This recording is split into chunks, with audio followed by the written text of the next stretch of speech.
নমস্কার। মাননীয় সভাপতি, আমার সহবক্তা এবং উপস্থিত সুধীবৃন্দ,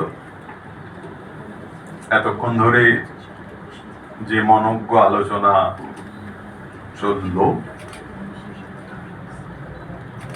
তারপরে আমার আলোচনা বা আমার কথাগুলো হয়তো খুব সাধারণ মনে হতেই পারে। আমাদের প্রত্যেকেরই, আমরা যারা বাংলা সাহিত্যের ছাত্র বা বাংলা সাহিত্য নিয়ে পড়াশোনা করেছি, প্রত্যেকেরই জানা কতগুলো কথা আমি বলবো। প্রত্যেকেই দেশ নিয়ে, দেশ বা দেশীয় বা দেশজ নিয়ে প্রত্যেকেই কথা বলেছেন। আমিও দু একটা কথা বলি। আমার পূর্ববর্তী বক্তা অধ্যাপক বিকাশকান্তি মিদ্যা যে অর্থে দেশকে বোঝাতে চেয়েছেন, আমি উত্তরবঙ্গের ছেলে, উত্তরবঙ্গে বড় হয়েছি, জলপাইগুড়ির কোনো এক গ্রামে আমার বেড়ে ওঠা।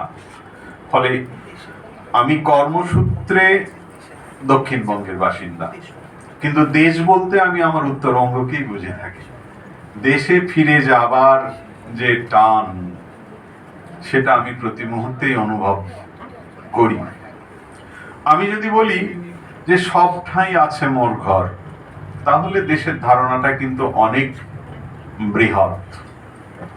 আবার অমেয় ভূষণ মজুমদারের গড় শ্রীখণ্ড উপন্যাসে রামচন্দ্র মণ্ডল বলে একটি চরিত্র রয়েছে। সেখানে যখন দেশ ভাগ হয়ে যাচ্ছে, পূর্ব বাংলা, পশ্চিম বাংলা, ভারতবর্ষের সঙ্গে যুক্ত হয়ে যাচ্ছে, পূর্ব বাংলা আলাদা হয়ে যাচ্ছে, একটা দেশত্যাগের হিড়িক, তখন রামচন্দ্র দেখছে যে তার আশেপাশে প্রতিবেশীরা সকলেই কিন্তু দেশ ছেড়ে চলে যাচ্ছে। রামচন্দ্র কিন্তু বলছে যে কোথায় যাব, সর্বত্র তো একই পৃথিবী। সুতরাং রামচন্দ্রের কাছে কিন্তু দেশের সংজ্ঞাটা বোধহয় একটু অন্যরকম হয়ে দাঁড়ায়।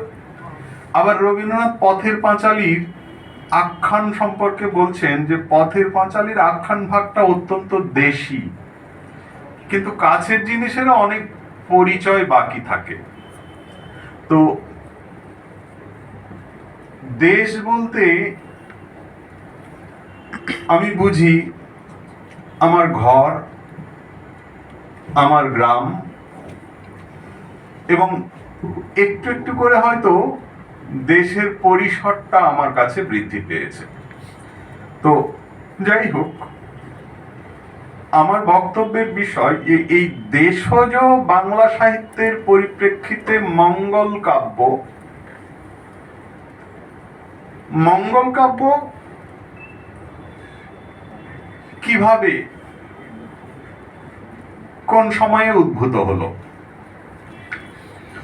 বাংলা সাহিত্যের যে ধারাগুলো রয়েছে মধ্যযুগে, মঙ্গল কাব্য তার মধ্যে অন্যতম। তাছাড়া বৈষ্ণব সাহিত্য রয়েছে এবং অনুসারী বা অনুবাদ সাহিত্য রয়েছে।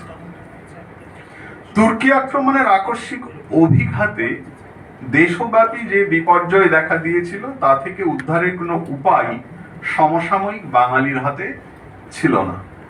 অতি সঙ্গত কারণেই সেদিন তৃতীয় একটি শক্তির শরণাপন্ন হতে হয়েছিল আমাদের। এই শক্তি হলো দৈবী শক্তি। বহিঃশত্রুর আক্রমণে হতোদ্যম বাঙালির পৌরাণিক আর্য ও লৌকিক অনার্য জাতি ও সংস্কৃতির মধ্যে একটা সহজ সংমিশ্রণের প্রক্রিয়া চলছিল। লৌকিক অনার্য সম্প্রদায় তাদের পুরুষানুক্রমিক ধর্মবিশ্বাস ও সংস্কার নিয়ে বৃহত্তর হিন্দু সমাজে অঙ্গীভূত হলে উচ্চবর্ণের হিন্দুর দৃষ্টিও সেদিকে আকৃষ্ট হয়। উচ্চবর্ণের পুরাণাশ্রয়ী হিন্দু সমাজ তাদের পৌরাণিক দেবতার সহায়তা ও আনুকূল্য লাভে ব্যর্থ হয়ে বিপদের মুখে খড়কুটো আঁকড়ে ধরার মনস্তাত্ত্বিক প্রয়াস থেকেই লৌকিক অনার্য দেবদেবীর কৃপা লাভে আগ্রহী হয়ে ওঠে। এই প্রয়াসের ফলশ্রুতি থেকেই কিন্তু মঙ্গল কাব্যের উদ্ভব।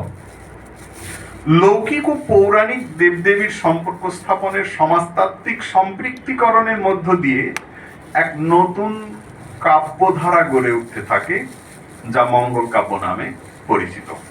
এবারে কেন মঙ্গল?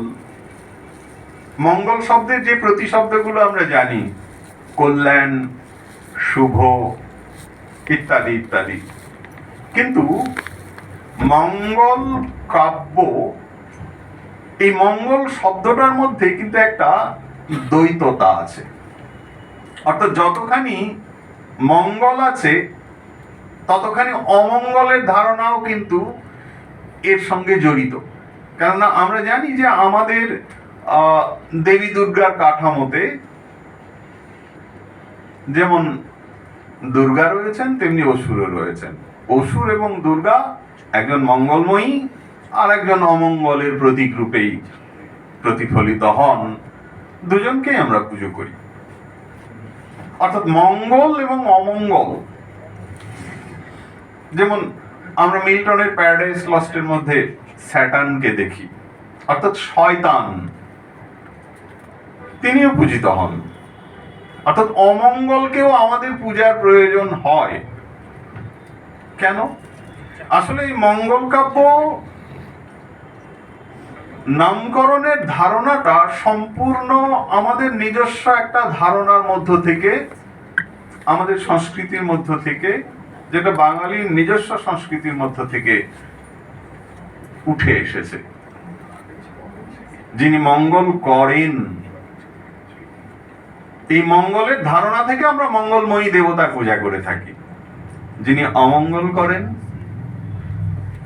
তাকে আমরা বলি, বাবু তোমাকে আমি মঙ্গল কাব্যে, রবীন্দ্রনাথ তো বলছেন যে ওই এক দেবতাকে সরিয়ে আর এক দেবতার আবির্ভাব ঘটলো ইত্যাদি ইত্যাদি। তিনি বলছেন যে আমরা মনে করে থাকি, বাবু তুমি আমার মঙ্গল করতে না পারো করো না, কিন্তু অমঙ্গলটি করো না। তাই মঙ্গল কাব্যের দেবতার স্বরূপটা এমন যে তিনি মানুষের কতটা মঙ্গল করেন বা করেছেন সেটা সংশয়ের বিষয় আছে। এবং চাঁদ সদাগরকে যখন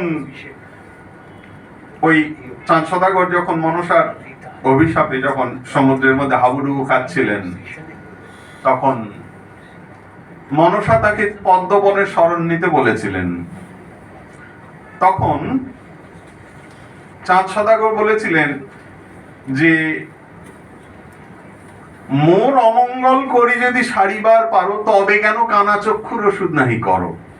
যে আমার অমঙ্গল করে তুমি যদি তার প্রতিকারই করতে পারবে, তাহলে তোমার যে এক চোখ কানা, তার ওষুধটি তুমি করনি কেন বাপু? এবং ভারতচন্দ্র কিন্তু এই মঙ্গল কাব্যের দেবতাদের সম্পর্কে মোক্ষম একটা কথা বলেছেন যে অনুগ্রহ করিতে বিস্তরক্ষণ নহে, নিগ্রহ করিতে পুনঃ বিলম্বনা সহে। অর্থাৎ ওই বড়র পিরিতি বালির বাঁধ। কেন মঙ্গল কাব্যের দেবতার স্বরূপটা তো আমরা বুঝি যে মধ্যযুগীয় সামন্ততান্ত্রিক শাসকের প্রতিভূ। তিনি নিজের স্বার্থ সিদ্ধির জন্য যা করবার দরকার, যতটা নিচে নামবার দরকার, তিনি কিন্তু করেছেন। এই মঙ্গল কাব্যগুলো কিন্তু আসলে বাঙালির যে নিজস্ব দেব ভাবনা, তার মধ্য থেকে উঠে এসেছে। একটু আগে আমার পূর্ববর্তী বক্তা বলেছেন যে আমাদের যে ব্রত কথা, ব্রত কথার দেবতাই পরবর্তীকালে মঙ্গল কাব্যের দেবতায় পরিণত হয়েছেন। আমরা যদি মঙ্গলচণ্ডী ব্রতের ব্রত কথা দেখি, কিংবা আমরা যদি নাগপঞ্চমী ব্রতের ব্রত কথা দেখি, তাহলে আমরা দেখব যে ওই ব্রত কথার যে গল্পটি, সেই গল্পটি কিন্তু পল্লবিত হয়ে বৃহত্তর সমাজের সঙ্গে যুক্ত হয়ে একজন প্রথম শ্রেণীর কবির হাতে পড়ে তার একটা নিজস্ব ফর্ম তৈরি হচ্ছে, এবং সেটা কিন্তু পরবর্তীকালে সেই ধারাটাকে অনুসরণ করা হচ্ছে। ফলে মঙ্গল কাব্য আমাদের একেবারে নিজস্ব সাহিত্য ধারা, আমাদের দেশ, আমাদের মাটি, আমাদের জল হাওয়ার মধ্য থেকে সেটা উদ্ভূত এবং পরিপুষ্ট। রূপকথা, লোককথার সঙ্গেও তার একটা গভীরতর সম্পর্ক আছে। বাংলা যে সমস্ত রূপকথা প্রচলিত আছে, এবং রূপকথাগুলোর কথা বলতে গেলে আবার ওই দেশের কথা একটুখানি আসে, তার কারণ আমি লক্ষ্য করেছি যে ব্রতকথা বা রূপকথাগুলোর মধ্যে অনেক ক্ষেত্রেই শুরুতে একটা লাইন লক্ষ্য করা যায়, সে এক দেশের রাজা, গোটা পৃথিবী তার রাজ্য। তার দেশটা কত বড় না, কোনো একটা গ্রামের সমান, তার বাইরে তার কোনো পৃথক দেশ ছিল না। ওই বঙ্কিমচন্দ্র বলেছেন যে বাংলার ভূমি উর্বর, মাটি আশ্রইলেই শস্য জন্মে। সুতরাং ওই গ্রামের মধ্যে, ওই পরিমণ্ডলের মধ্য থেকেই কৃষিজীবী বাংলাদেশে, কৃষিভিত্তিক বাংলাদেশে যে শস্য উৎপাদিত হতো তা দিয়েই তাদের খেয়ে পরে দান ধ্যান ধর্মকর্ম করে জীবন চলে যেত। ফলে তার বাইরে কি আছে সেটা জানবার খুব একটা চেষ্টাও ছিল না, খুব একটা সুযোগও ছিল না। মঙ্গল কাব্যের শরীর যদি আমরা লক্ষ্য করি, মনসামঙ্গল থেকে অন্নদামঙ্গল। আমরা জানি যে মনসামঙ্গল, চণ্ডীমঙ্গল, ধর্মমঙ্গল এবং পরবর্তীকালে আরো অন্যান্য মঙ্গল আসছে। অন্যান্য অর্থাৎ চৈতন্য পরবর্তীকালে এসে আমরা দেখতে পাচ্ছি যে আরো অনেক ছোট বড় নানান দেবতাকে কেন্দ্র করে কিন্তু মঙ্গল কাব্য রচিত হচ্ছে। ওই শীতলা মঙ্গল, ষষ্ঠী মঙ্গল, রায় মঙ্গল থেকে শুরু করে যত দেবতা রয়েছে, এমনকি উত্তরবঙ্গে সেই কোচবিহারে গোসানী মঙ্গল, তিনিও মঙ্গল কাব্যের দেবী হয়ে উঠছেন। এই মঙ্গল কাব্যগুলোর মধ্যে বস্তুতপক্ষে আমাদের সমাজ কথা বলেছে। কবিরা তার রচয়িতা, কিন্তু কবির ব্যক্তিত্বের আত্মস্বরূপটিকে তার মধ্যে কিন্তু খুব বেশি খুঁজে পাওয়া যায় না। ভারতচন্দ্র তার উজ্জ্বল ব্যতিক্রম। ভারতচন্দ্রের অন্নদামঙ্গল, সেখানে কিন্তু কবি ভারতচন্দ্র কথা বলেছেন। কেননা ভারতচন্দ্রের দেশকালটা একটু অন্যরকম, অর্থাৎ পরিবর্তিত কালের চিহ্ন ভারতচন্দ্রের অন্নদামঙ্গল কাব্যের মধ্যে কিন্তু ছায়াপাত ফেলে গিয়েছে। মধ্যযুগীয় বাংলা সাহিত্যে যে তিনটি ধারা আমরা জানি, অনুসারী সাহিত্য, বৈষ্ণব সাহিত্য এবং মঙ্গল কাব্য।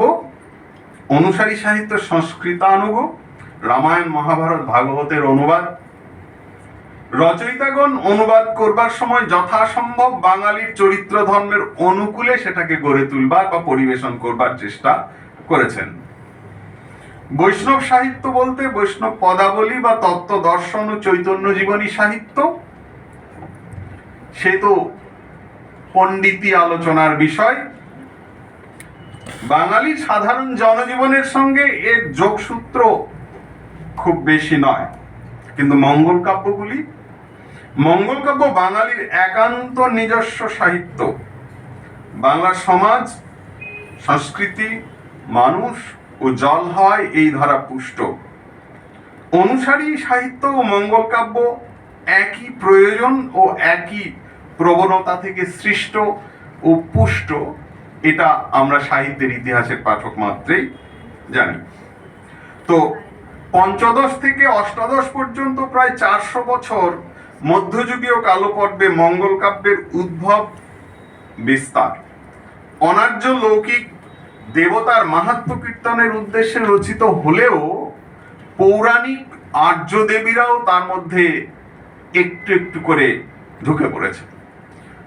চৈতন্য পূর্ব যুগে থেকে চৈতন্য পরবর্তীকালে এসে দেখা গেল মনসা, চণ্ডী, ধর্ম ঠাকুরের মতো লৌকিক দেবতাদের সঙ্গে যেমন আরো অনেক লৌকিক দেবতা, অর্থাৎ যেটা আমি আগেই বললাম যে মনসা, শীতলা, ষষ্ঠী বা ওই রায়মঙ্গলের দেবতা যেটা সুন্দরবন অঞ্চলের দক্ষিণ রায়, তিনি আবার মুসলমানের কাছে বড় গাজী খাঁ, তারাও ঢুকে পড়ছেন তার মধ্যে।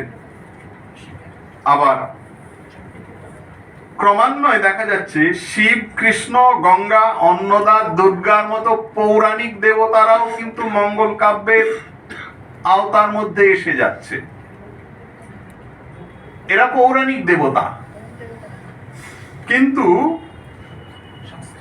পৌরাণিক দেবতাকে নিয়েও দেশীয় দেবতাদের আদলে মঙ্গল কাব্য লেখা হচ্ছে। এমনকি মানব শ্রী চৈতন্য দেবকে নিয়েও চৈতন্য মঙ্গল নামে মঙ্গল কাব্যের আদলে কাব্য রচিত হয়েছে। অর্থাৎ আমাদের যে দেশীয় সাহিত্যের নিজস্ব ধারা, যার একটা বিশুদ্ধ রূপ আমরা মঙ্গল কাব্যগুলোর মধ্যে, আমরা যদি চৈতন্য পূর্ববর্তীকালে যেটা আমরা প্রথম মঙ্গল কাব্য হিসেবে পেয়ে থাকি, তার আগে নিশ্চয়ই রচিত হয়েছে, সেগুলো আমরা পাইনি। হরিদত্তের মনসামঙ্গল বা তারপরে বিজয়গুপ্ত, বিপ্রদাস বা নারায়ণ দেবের কাব্য চৈতন্য পূর্ব যুগে আমরা পেয়েছি। তো চৈতন্য মঙ্গল নামে মঙ্গল কাব্যের আদলে এক জাতীয় সাহিত্য রচিত হচ্ছে, এটা অর্থাৎ মঙ্গল কাব্যের বিস্তার ঘটছে। তবে লৌকিক দেবতাকে নিয়ে যে মঙ্গল কাব্যগুলো রচিত হয়েছে সেগুলোর মধ্যে বাঙালি জীবনের সম্পৃক্তি অনেক বেশি। দেবীর পূজা প্রচারের কাহিনীর সঙ্গে বাঙালির খাদ্য, পোশাক, রীতিনীতি, সংস্কার, বিশ্বাস থেকে সামাজিক, অর্থনৈতিক, ধর্মনৈতিক জীবনের নানান চিহ্ন তার অঙ্গে ধারণ করে এই ধারা পুষ্টি লাভ করেছে।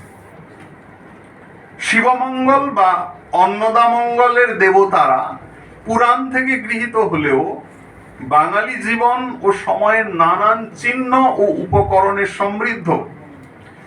এই কারণে বাঙালি সামাজিক ইতিহাস রচনার ক্ষেত্রে মঙ্গল কাব্যের গুরুত্ব সবচেয়ে বেশি। মঙ্গল কাব্যের বিবর্তনের ধারায় বাঙালির সামাজিক ইতিহাসের ধারাপাত লক্ষ্য করা যেতে পারে। কালক্রমে বিশেষত চৈতন্য পরবর্তীকালে এসে মঙ্গল কাব্য দেহে পৌরাণিকতার ছোঁয়া লাগলেও কাহিনীর সংগঠনে নানা পৌরাণিক আখ্যান ঢুকে পড়লেও মঙ্গল কাব্যের মূল সুরকে কিন্তু বিনষ্ট করতে পারেনি। বরঞ্চ চৈতন্য পরবর্তীকালে এসে লৌকিক দেবদেবীর যুগোচিত পরিবর্তন কবিদের যুগোচিত বাস্তবতা বোধের পরিচয় দেয়।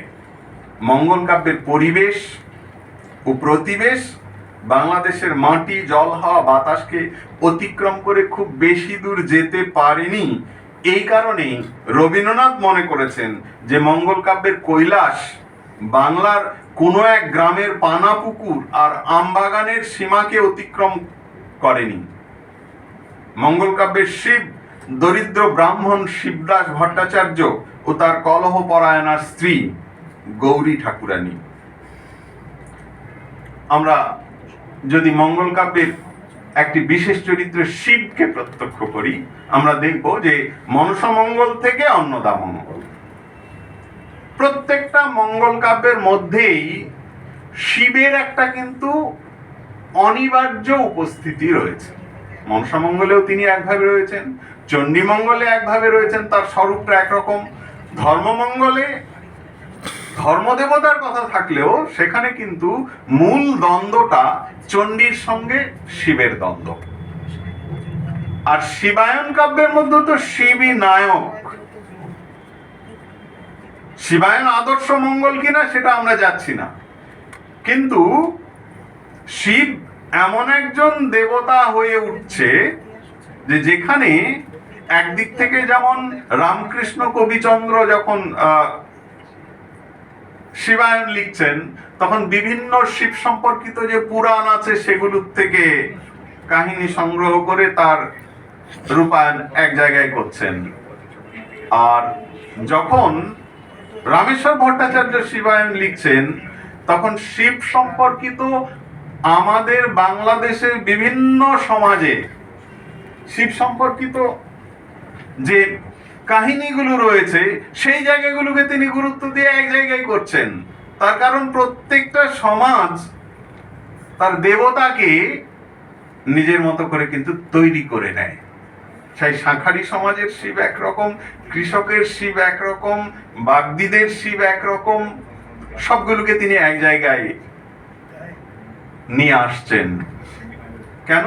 তারা নিজের মতো করে তৈরি করে নিচ্ছেন। বাঙালিও তার শিবকে, বাঙালির শিব কিন্তু সেই পৌরাণিক শিব নয়।